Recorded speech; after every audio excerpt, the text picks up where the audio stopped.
नमस्कार महाराज. तुम्ही पण केली आहे का ही चूक? कुठली?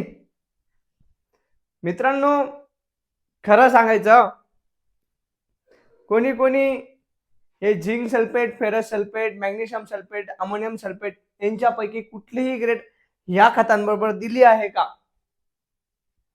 1846 बरोबर दिली आहे का? 123216 बरोबर दिली आहे का? 315 सोबत दिली आहे का? 924 सोबत दिली आहे का? 94010 सोबत दिली आहे का? किंवा 316 दिली आहे का? तुम्ही म्हणाल दिलेलीच आहे. बऱ्याच शेतकऱ्यांनी, जवळपास 70-80% शेतकऱ्यांनी हे झिंक सल्फेट कोणासोबत तरी दिलं असेल किंवा फेरस सल्फेट कोणासोबत तरी दिलं असेल. मी तुमची आता चुकी इथेच पकडतो. सगळ्यात मोठ्या प्रमाणात आमच्याकडे मक्का लागतोय महाराज, आणि मक्कामध्ये आमच्याकडे या 2 ग्रेड जास्त वापरले जातात. एक ग्रेड लिहायची विसरून गेलो मी. 10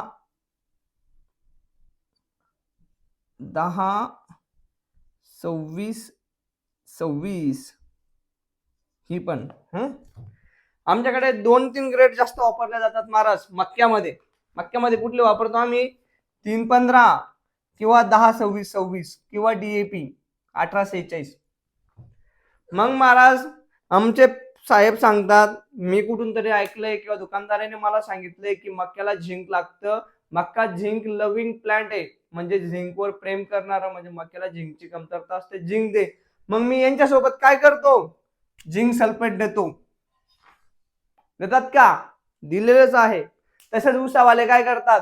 माझा ऊस पिवळा पडतो, माझ्या ऊसामध्ये फेरसची कमतरता आहे, मग 12-32 सोबत किंवा 9-24-24 सोबत किंवा 9 वाजून ती मादांची कुठली ग्रेड आहे इथे चुकीची लिहिली मी, किंवा 1846 सोबत आम्ही फेरस सल्फेट देतो.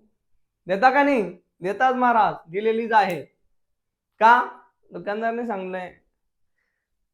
फेरस सल्फेट दिलं की फेरसची कमतरता निघून येते, म्हणजे नवीन फुटवे जे पिवळे पिवळे निघतायत ते निघणार नाहीत. नाही तर मग हे 2 ग्रेड तर टाकतात महाराज. आमचे केळीवाले बंधू 10-26 सोबत मध्ये मॅग्नेशियम सल्फेट दो, नाही तर अमोनियम सल्फेट दिलीच आहे, चालतच.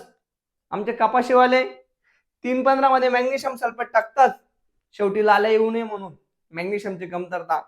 पण महाराज, हे जर तुम्हाला सांगितलं, हे जर सर्रास चूक आहे, तर तुम्ही म्हणाल हा भाऊ दरवेळेस काहीतरी नवीन घेऊन येतो. नवीन नाही महाराज, जे आहे मांडतो आहे. तुमचं डोकं तुम्ही लावा, जर पटलं तर घ्या.